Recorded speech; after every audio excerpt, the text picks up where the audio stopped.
Halito, and welcome to Native Chalk Talk, a podcast by natives for all. Here, we're keeping our Native ancestors' stories and history alive while also sharing with you our Native cultures, traditions, and more. I'm Rachel Youngman, a Choctaw originally from Anadarko, Oklahoma. I hope you'll enjoy this journey with me as we learn from our Native American guests. And stay tuned for the end of each episode where we'll talk about some great ways to support Native causes and or Native-owned businesses. Let's get started. But first, a word from our sponsor. Potential is everywhere in the Choctaw people. It's in our schools and students. It's in our small businesses and entrepreneurs. Potential is in our lifestyle and health. It's in our culture and heritage. Passion and commitment is in our blood. Ingenuity and economy are a tradition. And the Choctaw Foundation was founded for this potential.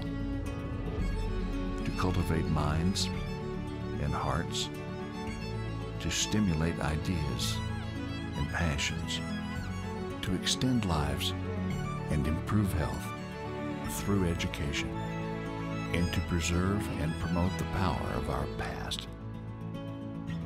The Choctaw Foundation, meeting the potential of the Choctaw people. By now, we've probably all heard of the atrocities that occurred in Native boarding schools throughout North America in the years past. And in some cases, those stories actually ended not that long ago. We mourn for those children who lost their lives or lived to face trauma and perhaps even pass that trauma to their descendants. In one of my future episodes this season, I'll be covering more information about the boarding schools, so please stay tuned for that. But today, we'll have a more hopeful discussion around a particular Native American boarding school, and I hope to shed some light on the fact that some of the remaining schools are doing a lot of good for our Indigenous communities, and they're actually crucial to the future of our Native culture, traditions, and history. A primary difference in the story of these boarding schools today is that they're no longer run by the church, but are under the control of certain tribes or the Bureau of Indian Education, and are primarily, if not solely in some cases, led by natives. In my hometown of Anadarko, Oklahoma, my father worked at one of 4 off-reservation Native boarding schools still in operation today called Riverside Indian School, which is also the oldest of the boarding schools. And the experience of the children there now is much different than the years past. Today, Riverside is a place of healing from the past, a place where students can learn their tribe's culture, traditions, language, and more. I talked to many alumni from the 60s, 70s, 80s, 90s, and so on, and they attribute their success, love of their culture, lifelong friendships, inspiration from teachers and faculty, and sometimes even their survival to Riverside. In fact, there are quite a few teachers at the school today who had also been students there. My guest today is a member of the Kiowa tribe and works at Riverside Indian School. Timothy Yeahquo was raised in Carnegie, Oklahoma, which is where the Kiowa tribal headquarters is located. And after graduating in 1979 from Carnegie High School, he attended Bacone Junior College in Muskogee, Oklahoma, which was founded in 1880 and is the oldest higher education institution for Native Americans in the U.S. He began his work at Riverside in 2001 as a counselor tech while working on his teacher's certification and gaining his master's in education administration. He was also deployed in 2003 and 2004 to Afghanistan with the National Guard, retiring from the Guard in 2006. Thank you so much, Timothy, for your service and welcome. Aho, onde and bone, Rachel. Thank you, Rachel. It's good to be with you. Amen to that. With all the, heartbreaking news that's been known, but is coming to light even more right now, I'm glad to say we now have something to celebrate, right, Tim? That is absolutely right, Rachel. We at Riverside Indian School, we are celebrating our sesquicentennial this year, which is our 150th year. I'm glad you mentioned what a sesquicentennial is, because I don't think I've ever said that word, but also I had to think about, oh yeah, that's 150 years. That's awesome. Well, that is exciting. Congratulations. And why don't you give our listeners a high level overview about Riverside? Sure. So Riverside is located in Anadarko, Oklahoma, and it was established in 1871. And like you said, it's the oldest surviving boarding school in the U.S. And at one time, there was 350 native boarding schools in the past. But right now, there's about 64 native boarding school that remains. And so there are still four off-reservation schools, and Riverside as being one of them. And the other three are Sherman Indian School, and that's in Riverside, California, and Chamawa Indian School in Salem, Oregon, and Flandre Indian School in Flandre, South Dakota. And when the school first started in 1871, it was called the Wichita Agency School, but then around the 1891, the name was changed to Riverside because it was located by the Washita River. Oh, yes. I actually swung across the Washita on a rope one time. For those who have never been to Oklahoma, the dirt here is bright red, almost orange. And so the water is typically like a reddish brown. I mean, you know, Tim, right? I mean, Yeah. it's like you fall in the water or you play baseball and slide into base or make mud pies, and you'll definitely end up with some red stained clothing that your mama knows may as well just be thrown out instead of trying to remove.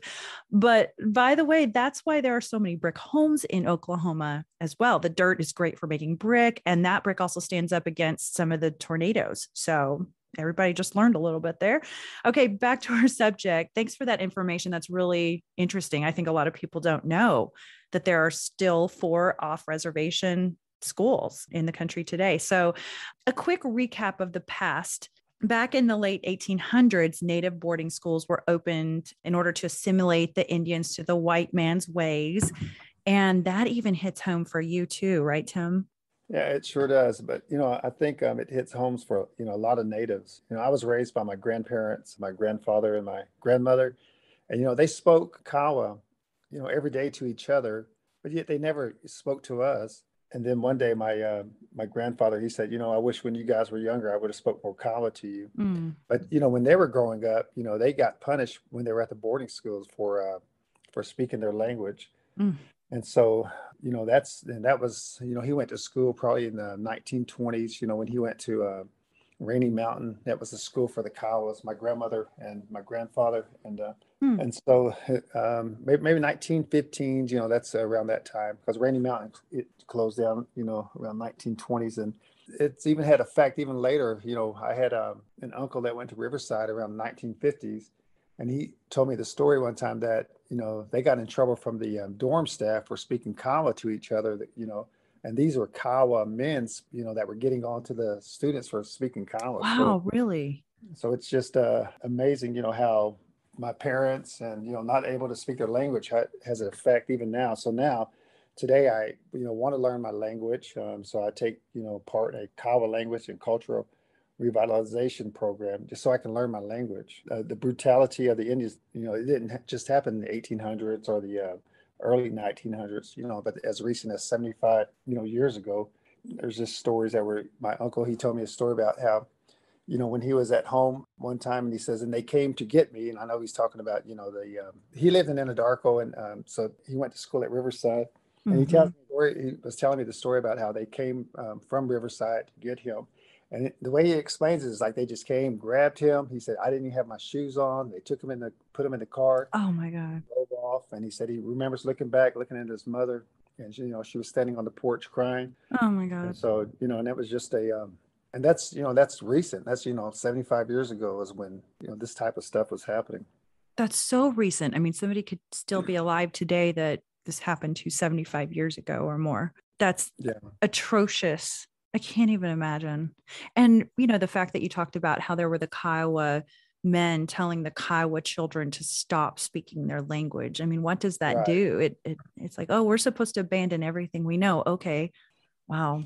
I wish I could have, recorded my uncle, because it just happened. We were just sitting there talking, and then he started talking. I didn't ask him questions. He just started talking, and wow. And he ended up doing great things, with his life, and he ended up really helping the Indian community, wherever he went. He went to Kansas and to Seattle, Washington, and everywhere he went, because it might have been tough at the time, for him to leave his home, but I think the influence that Riverside had on him was a great part. He was in the Korean War, and so he was really a mover and shaker in the Indian community, and so survivor, but thriver as well. So that's it. I was trying to find the word to say. That's it. It's amazing. He did great things. So, my grandpa was in the Korean War as well, and he was Choctaw.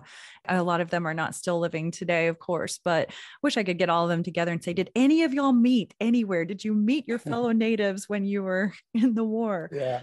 When I was in Afghanistan, I knew there were some natives there. I mean, we're Oklahoma, National Guard. True. And so I just kind of put out a big sign in the cafeteria that said, natives, we're going to meet at the flagpole, at this certain day. Just take awesome. a picture. And, there was quite a few that showed up, and, we kind of visit with each other, and we took a picture and we put it in, I think it was the Indian Times or something like that. And, oh, that's awesome. Do you know where it is? Can we find that somewhere? You know what? I have to look for that. I don't know. I'm going to look it up. And that's been some times ago now. Wow. I love that. Yeah. I mean, and just think if you had thought about that, maybe some of our grandparents did, or maybe they were trying to hide it back then. You never know. Yeah. And that's probably the case right there. Thank you for sharing that story about your uncle. And I know that there's that thing we all talk about called historical trauma that can pass down in families, and it can turn up in different ways, and super proud of the things that he did past that time, and must be so proud of him. So at one time, Riverside was similar to some of these boarding schools that we talk about. Again, your uncle was taken from his home and brought to Riverside, but it sounds like he actually had a decent time there and actually talked favorably about it, but not every child did with every boarding school. So tell us more about the history, but how Riverside is also morphed into the positive experience that it is today, because I think people may not even know that. So I'm going to kind of go way back to the history of. Please do. So back before, after the Civil War, U.S. Grant, he was the president. And so the Quakers, they were a big movement in starting the boarding schools. And so President Grant, he sent some of the Quakers to establish Indian agencies in the Indian Territory. And so like back in Kansas, and there was one in Fort Sill, the Kiowas and the Comanches, they had an agency there. And the Wichitas, they had an agency. Some things happened that was pretty bad, but so it was shut down. But then back in 1871, the Wichita agency and the affiliated tribes in that area, it was established. But also, though, when the Quakers would go and set up these agencies, they would also, set up schools too for the Indian students. And so the Wichita agency, back in 1871, a person named A.J. Standings, he started the school, and the Thomas C. Beatty, both of these guys were Quakers. He was hired to be the first principal, and he traveled from Cedar Rapids, Iowa. And he wrote a book, Thomas B. Beatty. That's where I kind of get a lot of this information was Quakers Among the Indians. It's by Thomas C. Beatty. He talks about, Beatty when he first arrived, and he tells a story about his travels and all that. But when he gets to Riverside, he says, well, it wasn't Riverside at the time. It was the Wichita agency. And he says that there were 6 to 8 students, and most of the students were Kiowa. And at the time, it wasn't a boarding school. It was just a school that the kids would come to. And so they lived 2 to 3, 4 or 5 miles away, the students. And he noticed that they would kind of stay the night sometimes. They would get to wherever they can to keep the wind out. And he knew that if he did not do something about this, that when winter came, the students were going to stop coming. Oh. So he got A.J. Standings and himself, and it was at the Wichita commissary. And so they and it had an upstairs. And so they just fixed it to where they would have a place for the students to stay and to sleep. And so they went to work doing that. And then on November the 15th, 1871, which I keep on saying Riverside, it opened with 11 students as a boarding school. And at the end of the year, it ended up being 38 students, ended up going to school here at the end of the year. And so the school, of course, it was called Wichita Agency School, or they called it the Quaker School, in that area. And that first school burnt down, like a year later. But then they rebuilt the school, and that school even burnt down. And then around in 1978, where we are founded now, where Riverside's at now, they built another school, and it was called the Wichita Industrial Boarding School. And so it was called that until like in 1988, whenever the Indian schools, they were placed under the Department of Interior. So what was happening though, the Kiowas they were at Fort Sill, but they moved to the Washita River. And so, but they had a school also. And so they were on the they were on the south side of the Washita River, and the Wichita school was on the north side. And so once this was turned over to the Department of Interior, they came down to visit. The Secretary of Interior came down to visit, and he began to just call it, when they were doing his notes, he began to call it the school by the river. And so then eventually it just became Riverside. And of course, the Kiowa school, it was called the Washita School. And then you had the Wichita schools, the Washita School, Wichita. And so just to define the difference, the one that was closer to the river, which was Riverside. And that's how it became the name Riverside. And then, it was called Riverside School. And then eventually it just stuck around the 1900s. It was called Riverside Indian School. So something I wanted to clarify too earlier, I think you were saying 1988. 1888. Okay. So no, you're fine. For our listeners, I just wanted to clarify, because this is really interesting stuff I didn't even know, that it went through all these name changes, and that there were the kids that came from, that were on the other side of the river. Wow. Yeah. This is cool. Is, around the Anadarko, and the Wichita agency was there before Anadarko became a town. And so in 1878 is when it was rebuilt, and it was called the Wichita Industrial Boarding School. Huh. And then in 1888 is whenever, the Department of Interior took over the Indian schools. Oh my gosh. There's all those fires. There's always a fire that and then burn one of the most tragic fires happened on April the 28th in 1911, where it destroyed the whole girls' dorm.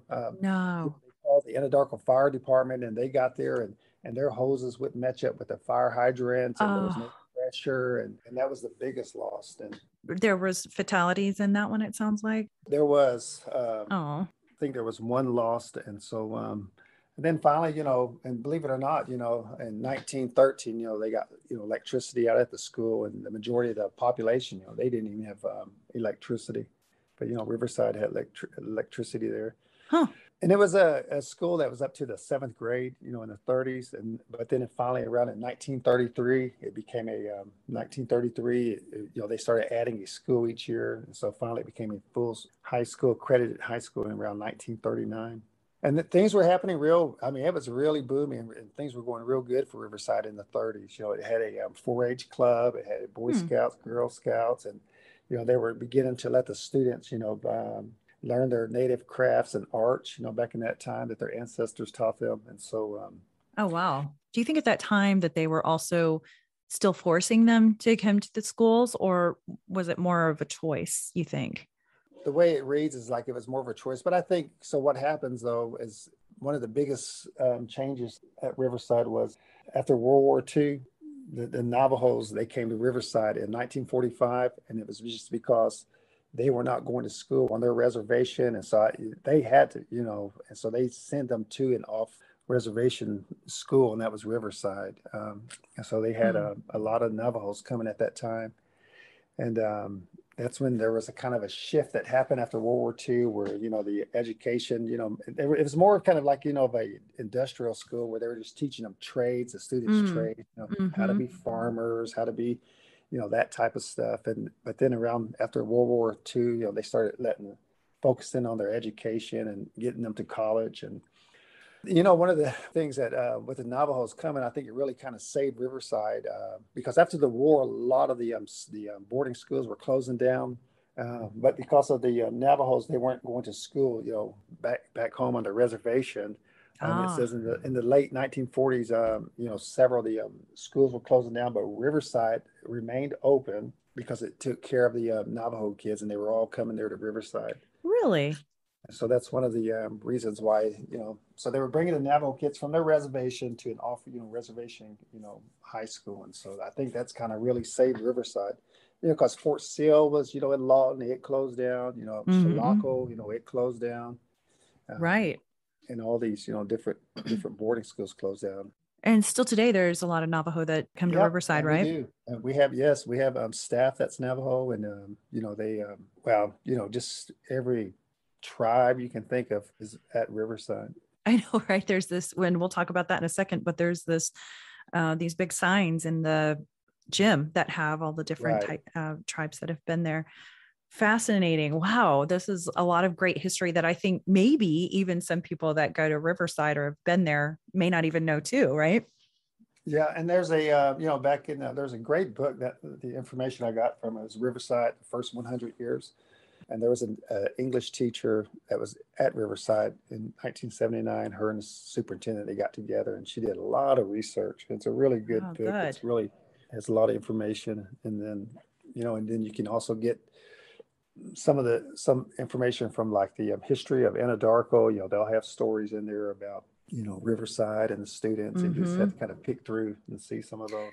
Yeah, you almost can't talk about Anadarko without also talking about Riverside because it's been such a Right. big part of the town. Do you think that the Riverside First 100 Years book and the Quakers Amongst the Indians book are both, can we find those on Amazon? Are they hard to find? You can find the Quaker Amongst the Indians book on Amazon. That's where I got that. But the Riverside book, no, that's Okay. you're not going to find that one. We have I have a copy, and there's maybe two or three other copies around campus. I wonder too if there is a great little museum in Anadarko called the Anadarko Heritage Museum. And for our Right. listeners, and sometimes they have books like that too. I feel like I saw a Riverside book there one time, but you never Mhm. know. That'd be really interesting to look at. Wichita's, they have a museum right across the road from Riverside, and they have some pictures and they have some stuff, that Is that I open think, to the public? I don't know now with COVID, but I really don't know. It's been a while since I've been there. Yeah, I need to go check it out. So does that bring us up to date with the history of Riverside? And that was super fascinating. Yeah, it just talks about in the 50s and 60s how Riverside was really booming. I mean, it was like it talks about they had the largest native 4-H. So it was Really? it had a really like 100-member band at one time in the Wow. 60s. And during the 50s, they were really outstanding in sports. They won like state champions in football and Nice. track, and so they were really had some great athletes come through. Yeah, I mean, think about these schools that produced such big athletes. I mean, Jim Thorpe went to, what was Right. it, Yeah. Carlisle? I think it's important that folks understand both the history, but also where Riverside is today. I've seen some misinformation out there that all boarding schools need to be shut down.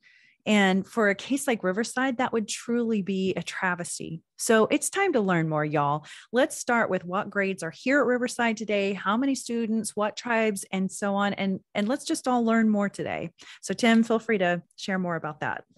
Well, currently today, we have our students from the 4th grade to the 12th grade. Of course, we're talking, during the pandemic. So, our numbers are really down. But if it wasn't a pandemic and it was a regular school year, we usually start out the school year with 500 students. Wow. We can hold 500 students in the dorms. And then we have students coming from the Anadarko, which we call day students that come. And so we could have like maybe 100 of them, Yeah. that at the highest peak.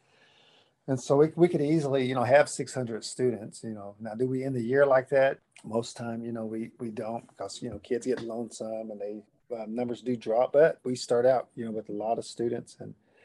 And so we have tribes that, one time, it's 76 tribes, you were talking about, the banner we have in the gym. So we have like 76 tribes that have traveled through Riverside Wow. um, Wow. and they come from all over the United States. We have like right now our dominant tribe is the Mississippi Choctaws, but yet we have like Woohoo.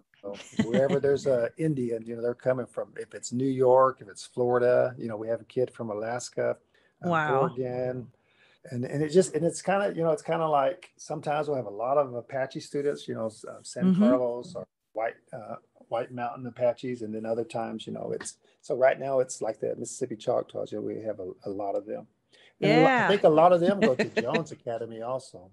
Yes, yes, because that is primarily it's run by the Choctaw Foundation, by the Choctaw Mhm. tribe, and but any tribe is allowed there, but definitely they kind of take in more Choctaws. So what kind of obscure tribes do you see? Do you recall? I don't know, because sometimes some tribes will have some really crazy names, but I'm just kind of like familiar with the Apaches, Choctaws, Yeah. the Wichitas, Kiowas, and And a lot of those plains tribes and and we'll get one from like New York. We had a girl from New York, last semester.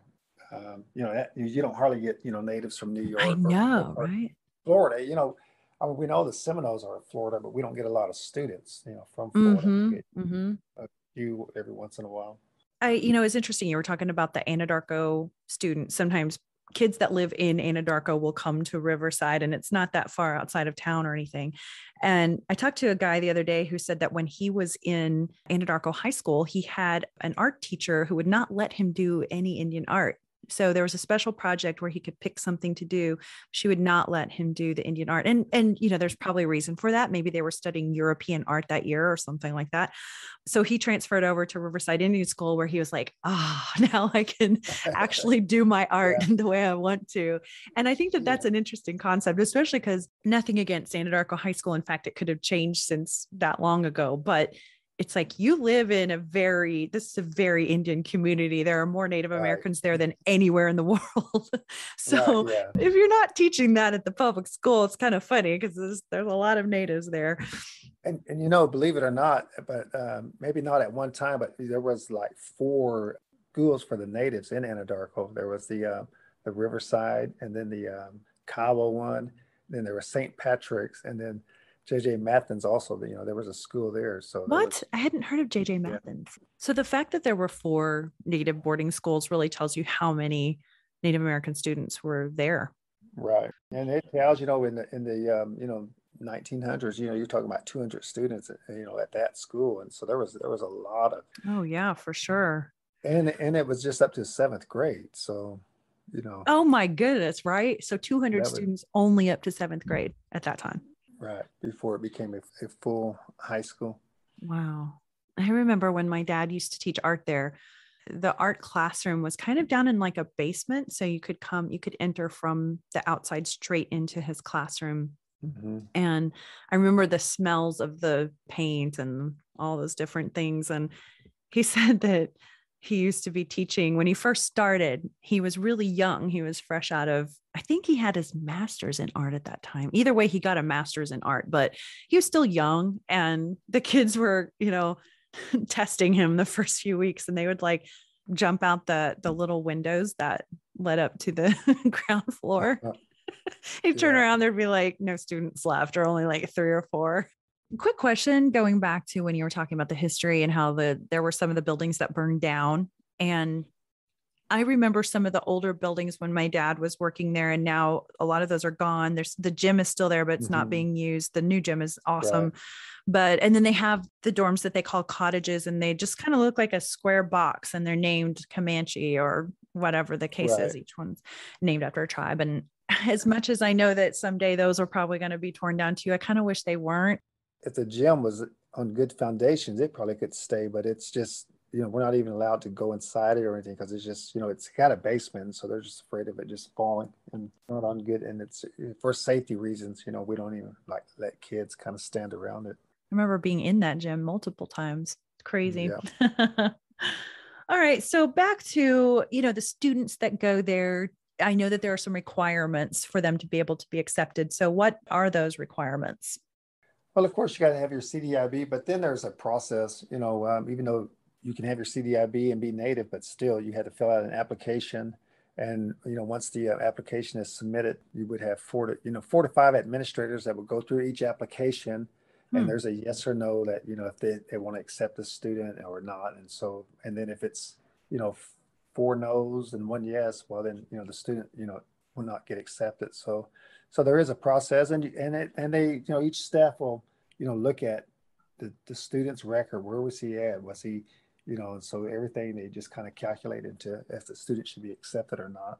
Okay. And so a lot of times there's a waiting list, because, we just kind of get to our maximum students that we're going to have. And then we always have a lot of students that, we have to just kind of like, well, we got to wait right now until, more bids open up, for the students to come.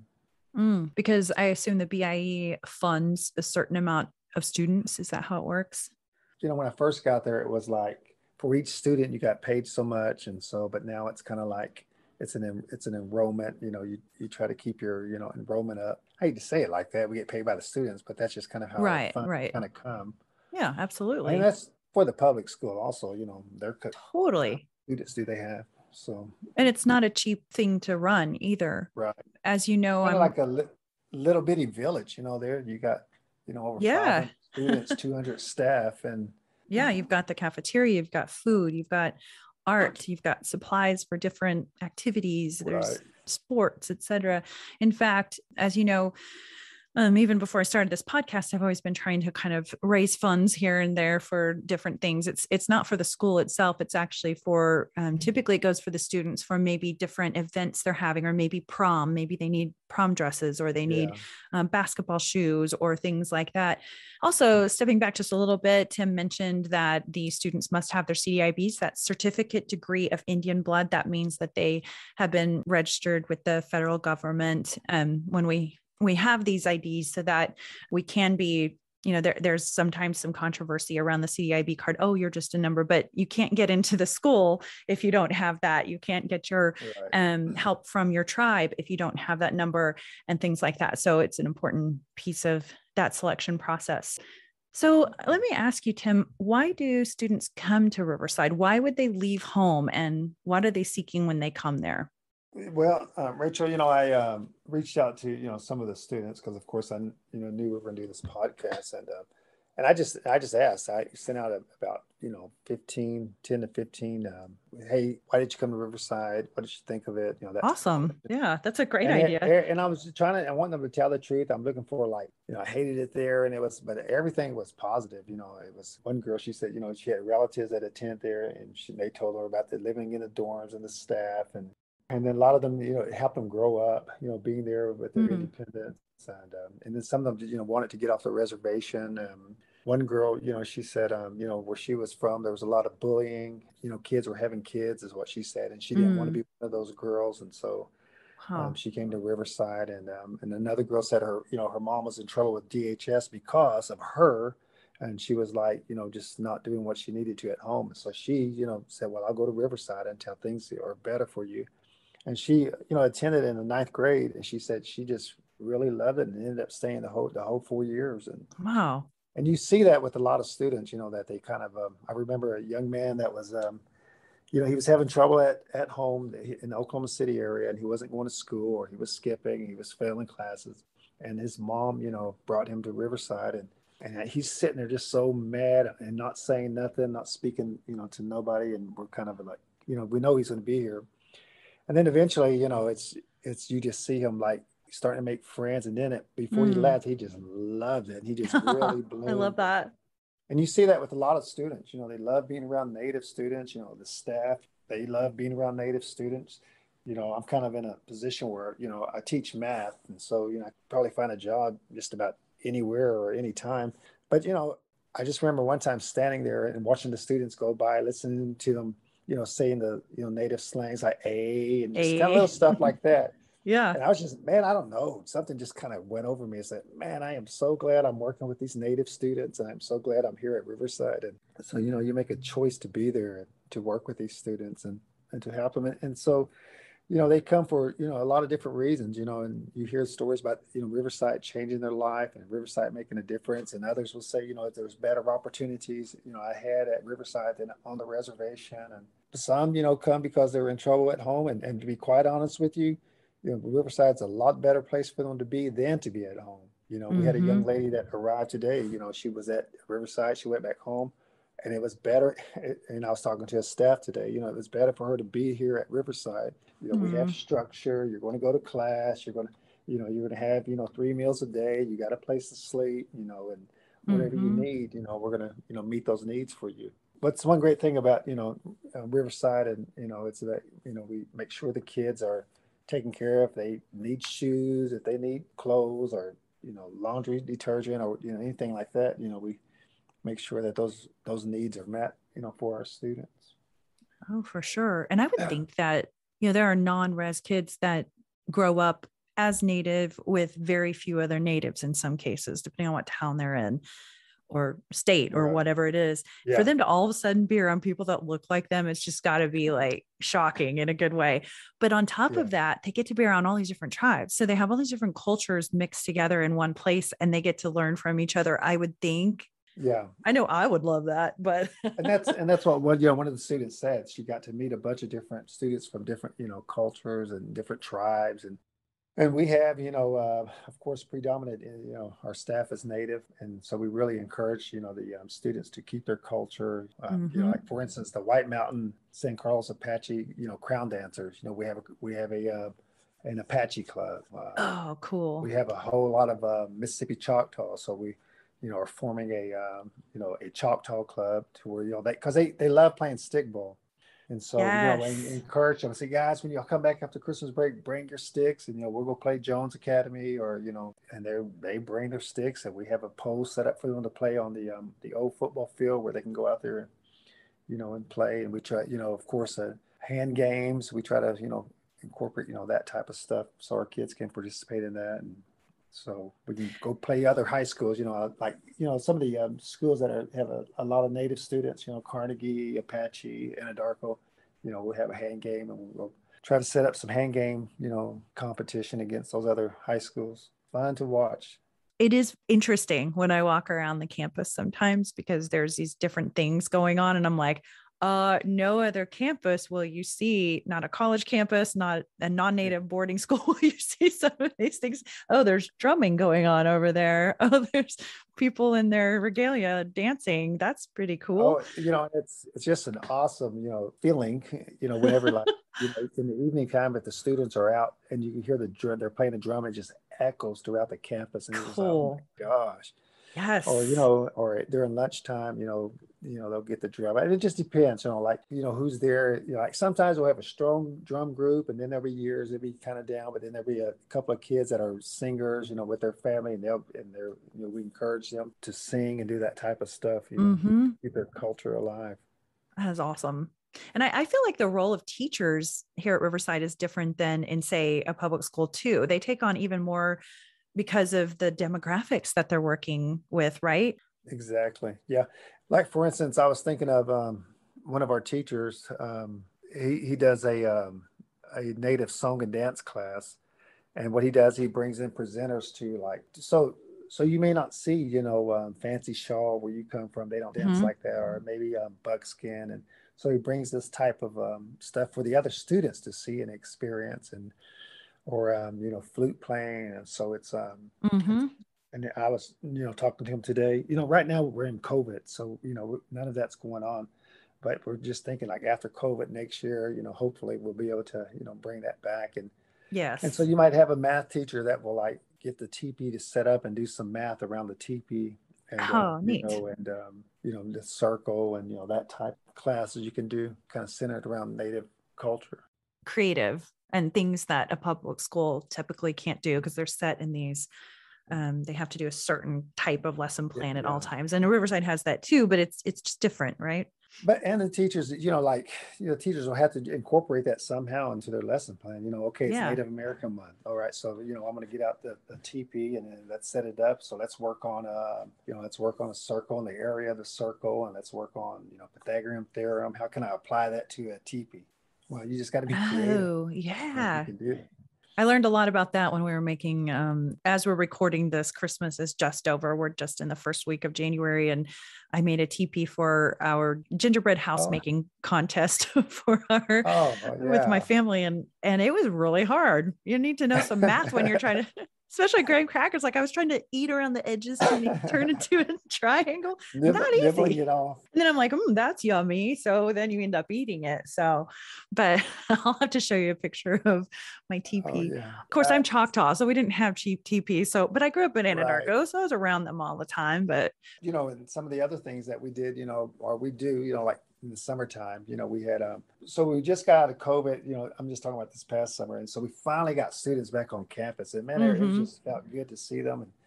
And so we were showing the kids, how to make drums, how to make Oh, drumsticks. cool. And we have to be sensitive too. Some tribes will not let the girls touch the drum. And so we got to Oh, respect that. And so, so what we did was we had the guys make the drums, and other tribes will allow the girls to, but where mm-hmm. we're at, where it's dominant, and so we respect, the culture. And so we had the guys make the drums, and then the girls, they went and made, shawls. And then eventually they all made, like, ribbon skirts and ribbon shirts. And there was a basket weave in, just all that type of, we let our students do that type of stuff this summer. Me too. I got to learn how to make a drumstick. Well, and again, you're having to, as a teacher, you are having to take into consideration so much more about all these different, it's diverse in a totally different way than Right. other people would. They would just think, oh, they're all native. No, there's all these diversities within all those tribes as well. So you have to take that into consideration. We have Pueblos, and I haven't seen it in a while, but in the past, they would bring their regalia, and it is completely different and awesome how they, have their feathers coming up, on top of their heads, kind of going outward. And it's just beautiful. Nice to see that. Well, and then I remember speaking to a retired teacher there who said that the other thing people have to take into consideration, and correct me if I say any of this wrong, but is that the culture for natives can sometimes be more laid back than in certain parts of the country, like maybe the Northeast. And so for those types of natives that do have a more laid back culture, Riverside has to meet those kids where they are too, right? Yes. And we try to, respect their culture and just be sensitive in that, that area, to our students. I mean, they come from everywhere, and all their different cultures, and we want them to celebrate that, as well. So when it comes to learning their language, how does that typically work? Are there some language classes there for, say, Kiowa and Apache and all that, or how does that work? In the past, there used to be, but here, recent there hasn't been, Okay. So one of the things, I'm taking this Kiowa language, and they said, we can get certified, through the state, and we'll be able to teach. It'll be under world language. Oh, to where, yes. And if I get that certified, then I'm definitely going to see if we can, teach the Kiowa language at Riverside. Well, especially because since you are in Anadarko, there's obviously a large amount of Kiowa there. And by the way, I took one Kiowa class, just one, and it just about blew my mind. It is so much more challenging than Choctaw. It is one of the toughest language to learn. Oh my Lord. Yeah. And then the characters, they're different than just an alphabet, try to write the language. It's just like right. That's not happening. I have to call up the younger guys, that's been taking the class for a while, and say, man, can you go over this words with me? So oh, that's awesome. Well, I'm all about the languages, keeping these native languages going. And it's so nice, isn't it, to see that so many more tribes are saying, oh my gosh, we got to start doing online classes or something, because this is going to die out within 10 years if we don't. So, and really the way we're doing it too is through Zoom. And it's just a great way to do that. We don't have to go to Anadarko and get in a class. We can be in Anadarko, Norman, and our elders, I think maybe one of the hardest things was just teaching the elders, how to Zoom. But once they have it down, or if they have somebody younger there, we have our elders that are, 80, 85 that's on the Zoom with us that will listen to what we're saying and that will, correct us. Oh, that's awesome. We're fortunate that we, have our elders here to still teach, the language. And again, also, you're talking about the elders, the fact that they can also it's so easy between even a decade or a generation, for instance, to kind of the language can morph easily. So when you do have those elders on the line, I think, and I take Choctaw classes online too, it does help that they can kind of give, oh, well, this has been debated, but technically the original way to say it was this. And so let's try to stick with the original way that it was stated. I think that's kind of neat too. Right. One of the phrases our Kiowa elders, she always says, you have to think Kiowa, because what you have a sentence and say, well, how do you say it is time to celebrate? They said, well, you can't say it is time to celebrate. You have to think Kiowa. So what is the word for celebrating? Maybe there's not a word for celebrating. Right. You have, it might be just we come together or something. Yeah, exactly. Wow. Well, kudos to you, Kiowa, and your beautiful language that is extremely difficult. And my hat's off to you for learning. So, and again, I know a lot of these teachers and the alumni, and no school is perfect, but there's so much love for the school and the students and the instructors. And that's why I personally support the school today myself. So speaking of it's time to celebrate, Riverside has been around for 150 years. And so alumni and students will be gathering to celebrate soon. Originally, it was going to be open to the public. And to you listeners, Tim and I were excited to say everybody's invited, but now, because of COVID, there's going to be more restrictions, and some of those could be lifted at some point during the year of 2022. But for now, let's keep the kids and alumni safe, and Riverside is just going to keep it between the students and the alumni and the staff there at Riverside. But let's at least hear more about how Riverside is going to be celebrating this big event. It's something that we're doing the whole school year. Like we started off, in August, we had a cedering to kind of, to kind of get things going, and our plans were to like have the students get all cedared, but, the students were not allowed to come back until like, the 1st of November is when we finally got the students back. Oh, but and once the students got back, then we started, we did some Cherokee games to where, like there's like 4 or 5 different games that, they came from the Cherokee Nation area. Cool. They did there's like marbles, axe throwing, bow and arrow shooting. So we let the staff and the students and alumni participate in that. And then we had a James and Ernie, the comedians. They came down and performed, and we had some alumni show up for that. We had some nice. Traveled a long way, like about 3 hours to come. Oh, to watch that show. That's awesome. But one of the things that we are doing though is we're having this. Since it's 150 years, we're having a 150 mile run, but of course we're not doing it all at once. We're breaking it up, and so we already did a part of that and we're coming from every direction. And so we came from Chickasha, and then we ran part of that 150 mile, and then next week we're going to do another part of it where we're coming from, and we're trying to come from like the Comanche complex, the Kiowa complex. Oh, smart, yeah. Cherokee, I'm not Cherokee, but the Cheyenne, up in Concho. So running from those different directions, And so we have James Niles, which is Navajo staff. He's kind of heading that up. And okay, he had I don't know if you know Eric Smith. He's a Chickasaw bow maker.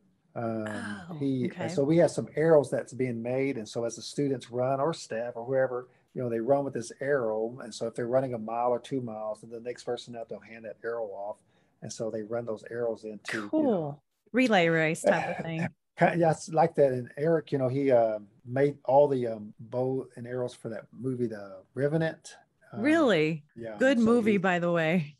Yeah, and so he made those for us, and so we're just kind of appreciative of that. And so then in January the 15th next is when we're doing that running from the Comanche Nation, and then we'll finish up on May the 20th, which is going to be our senior celebration. So we're having a powwow, but we're going to kind of include the alumni with that too.